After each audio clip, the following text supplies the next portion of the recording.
Tetapi ya lebih baik kita maju kan. Kalau enggak, kapan kita memperbaiki Mahkamah Agung yang sudah berurat, berakar, rusaknya itu. Penggantian ketua Mahkamah Agung cuma omon-omon. Anda berpikir nggak bahwa semua jabatan publik penting di Republik ini sudah dimafiain, apalagi Mahkamah Agungnya. Jadi nggak akan ada perbaikan. Itu pesimisme saya. Ada dua kemungkinan ya, dengan naif, cara berpikir naif bahwa dia mampu menyatukan semua orang, atau karena dia tunduk pada keinginan Mulyono sebagian itu, sehingga dia tidak bisa secara mandiri menyusun line up kabinetnya sendiri. Makanya dia bikin ngawur dulu, nanti setelah ada huru hara sedikit, dia perbaikin. Ini kabinet lebih buruk dibandingkan kabinet Jokowi pertama.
Satu-satu ya, dari Mulyo ya, Mulyo tanpa no ini ya.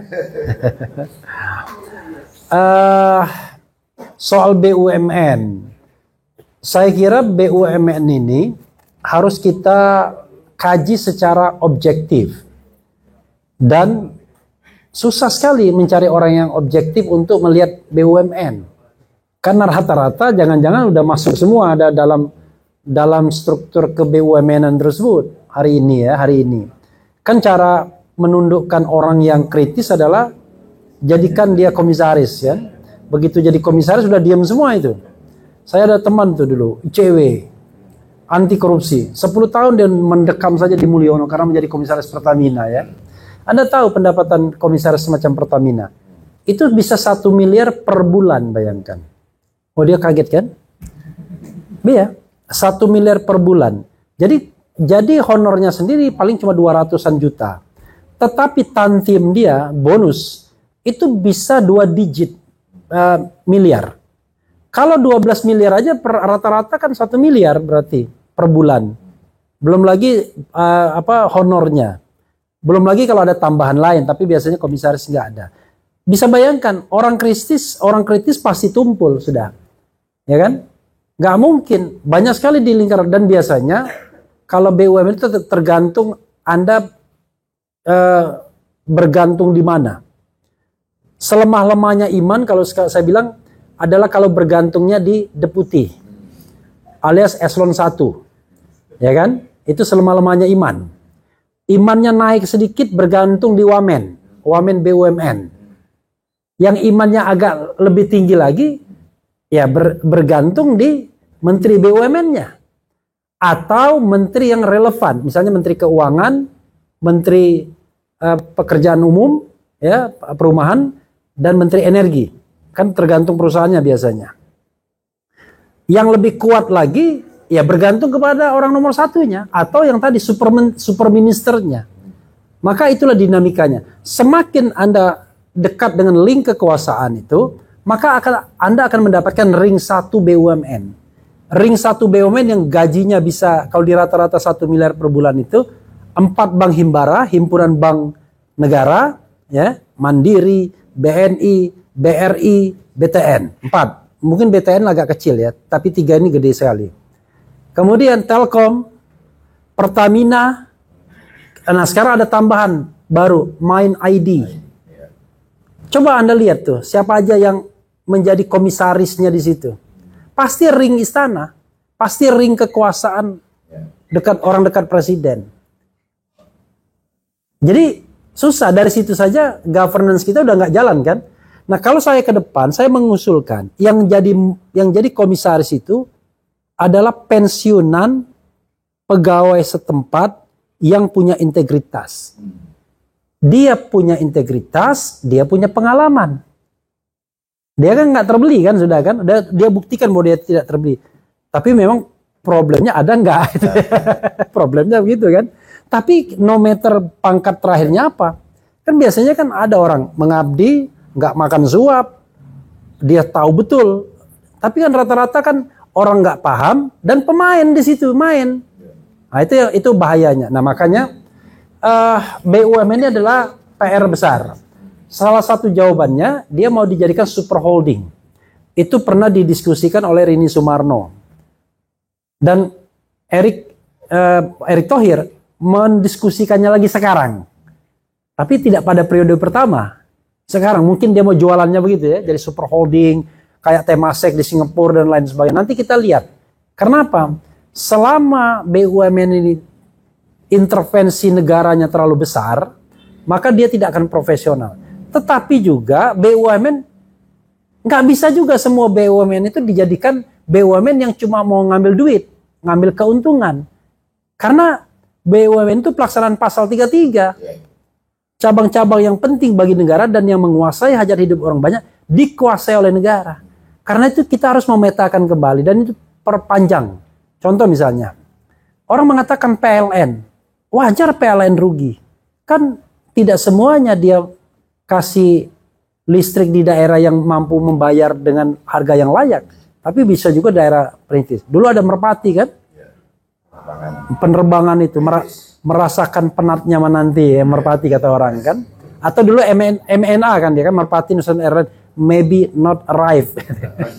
Mungkin nggak nyampe. Nah, karena itu kita harus petakan lagi BUMN. Saya kira nggak mungkin selesai kita perdebatannya. Tapi kita harus letakkan BUMN itu mau melaksanakan pasal 33 saja ataukah dia menjalankan fungsi ekonomi negara. Nanti itu debatnya agak berat.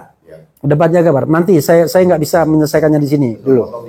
Di konteks itu mestinya nggak ada BUMN yang pilot gitu kan. Betul ya, Bung? Ada yang dipilotkan. Iya, farmasi cantik itu dipilotkan gitu. Mestinya nggak ada dong. Ya, ya kalau dia cabang-cabang yang penting bagi negara kan.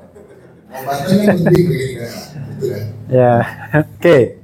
Kemudian masa depan reformasi hukum di Indonesia. Gini, saya pakai 3 ya. Hukum itu paling tidak 3 hal ini kita harus substansi hukum, kemudian penegak hukum dan struktur hukumnya, kemudian kultur hukumnya. Mana yang kita mau perbaiki dulu? Kalau kita bicara substansi hukumnya, kita bicara tentang aturan yang ada. Banyak sekali aturan. Kita mau membenahi yang mana dulu? Karena saya takutnya kawan-kawan, reformasi hukum yang mana dulu? Dari aturan aja udah dari Sabang sampai Merauke itu kan. Ada undang-undang sampai peraturan daerah. Oke. Kemudian struktur dan sekaligus penegak hukumnya. Mana yang mau kita benahi? KPK-nya, kepolisiannya, kejaksaannya, pengadilannya sampai bawah-bawahnya. Oke. Banyak juga PR-nya kan. Berikutnya adalah kultur. Nah, kultur ini gimana cara membenahinya? Contoh misalnya, yang namanya korupsi itu ya, by need karena kebutuhan, by greed karena keserakan, dan yang kacaunya by culture karena kultur. Saya kasih contoh by culture itu begini. One day saya umroh, ya kan? Salah satu umroh itu ada Hijr Ismail. Kita mau sholat di depan itu yang ada talang emas itu kan? Katanya kalau berdoa di sana makbul doanya ya kan? Udahlah kita mau ke sana. Lagi dibersihkan oleh askar yang berasal dari Asia Selatan itu kan? Begitu mau lagi pembersihan, tiba-tiba pendamping umroh bilang, kasih duit aja. Biar kita masuk. Bayangkan di depan Ka'bah pun masih mikir menguap, dibayangkan. Kan itu kan kultur kan? Dia nggak sadar loh itu. Tapi itu kultur. Iya, ini corruption by syariah. Iya. Jadi bayangkan, aduh, itu sama dengan kebiasaan kita buang sampah sembarangan. Itu juga kultur. Antri yang nggak mau. Jadi yang hal-hal seperti itu yang menurut saya kita harus lihat. Nah, sekarang mana yang bisa dilakukan oleh pemerintahan Prabowo? dia bisa merubah secara struktural. Kalau kultur kan masyarakat. Secara struktural, salah satunya tadi yang saya tawarkan, shutdown Mahkamah Agung. Sekarang saya tanya, kapan bersihnya Mahkamah Agung? Tapi kan pengadilan banyak yang bereaksi. Paling tidak Mahkamah Agungnya sebagai the last bastion of truth and justice, kan dia bisa di benteng terakhir kebenaran dan keadilannya bisa dipertahankan, kan begitu. Nah, itu kan kalau misalnya Prabowo ini kan pemimpin terus, kalau dia strong juga benevolent. Jadi dia pemimpin yang kuat tapi juga dia baik hati. Kan biasanya jarang itu. Kalau dia kuat nggak baik hati biasanya, mulai otoriter gitu-gitu. Nah, dia tahu betul, saya punya instrumen perpu dan saya bisa perbaiki Mahkamah Agung sekarang ini. Datangi dia civil society, saya datangi ICW, ya kan? Datangi Refli Harun dan lain sebagainya. Anda jangan protes ya. Saya akan perbaiki Mahkamah Agung dengan shutdown Mahkamah Agung. Termasuk itu moderator-moderator Utan Kayu itu diomongin juga ya. Jangan dia bilang nanti intervensi dunia peradilan, tres politika. Itu kalau dalam keadaan normal. Dalam keadaan yang tidak normal, kita membutuhkan langkah-langkah yang progresif revolusioner. Nah, itu salah satu proposal yang saya tawarkan dengan berharap bahwa Prabowo ini pemimpin yang baik hati. Bukan nanti shutdown Mahkamah Agung, dia taruhkan semua orang dia. Mati gitu kan. Ya, tetapi ya lebih baik kita maju kan. Kalau enggak, kapan kita memperbaiki Mahkamah Agung yang sudah berurat, berakar, rusaknya itu. Penggantian ketua Mahkamah Agung cuma omon-omon. Anda berpikir enggak bahwa semua jabatan publik penting di Republik ini sudah dimafiain, apalagi Mahkamah Agungnya. Jadi enggak akan ada perbaikan. Itu pesimisme saya. Tio PKS nggak ada tadi, cuman memang benar juga dia bilang, kok PKS tanggung banget, cuman menominasikan profesional. Nah, begini, anggap saja PKS ini partai keluaran surga bener ya, anggap saja begitu. Jadi menteri itu kawan, ya kan, walaupun tidak sepahit, tidak enak jadi oposisi, nggak enak jadi menteri itu. Coba bayangkan, kalau menteri yang jujur, Anda akan bawa uang 18 juta per bulan. Itu menteri yang jujur. Siapa yang mau? Mending jadi anggota DPR. Sekali reses 200-300 juta. Bayangkan. Ini udah reses DPR. Baru diangkat 1 Oktober. Udah reses sekarang. Udah ngantongi 300 juta dia. Satu reses sekarang 300 ya? Iya, dana aspirasi. Iya. Kalau Anda main-main, Anda kumpulin ini aja. Udah pokoknya pertanggungjawabannya kan bisa dibikin-bikin kan. Yang penting nanti menjelang pemilu money politics lagi kan. Nah, dia secara real jadi anggota DPR itu minimal 100 juta di tangan. Jadi menteri 18 juta. Tapi kan menteri kan ada DOM, dana operasional menteri yang bisa dimainkan. Nah, itu udah korupsi Anda. Udah korupsi. Biasanya DOM itu utuh kalau caranya begini. Dirjen dan sekjennya canggih. Apa-apa dibayarin. Ada tamu, merchandise, bayarin sama sekjen dan dirjennya. Untuk bayar tersebut, sekjen dan dirjennya main di barang dan jasa. Kan begitu kan? Untuk mendapatkan, lalu menterinya nggak korupsi. Tapi semua dipasok oleh sekjen dan dirjennya. Lalu uang yang DOM itu utuh.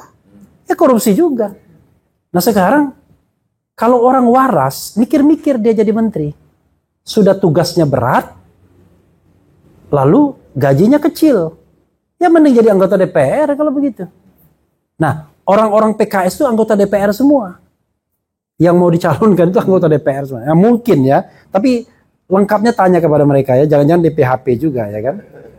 Menteri Pendidikan saya nggak bisa jawab. Karena saya lupa siapa namanya yang pendidikan tinggi. Ya kan, asumsi kita dia lebih baik dari Nadiem. Asumsi kita, tapi nggak tahu kita. Nah, Ricky terakhir ya. Loyalitas. Saya nggak sepakat kalau Prabowo itu ngambil orang berdasarkan loyalitas, enggak.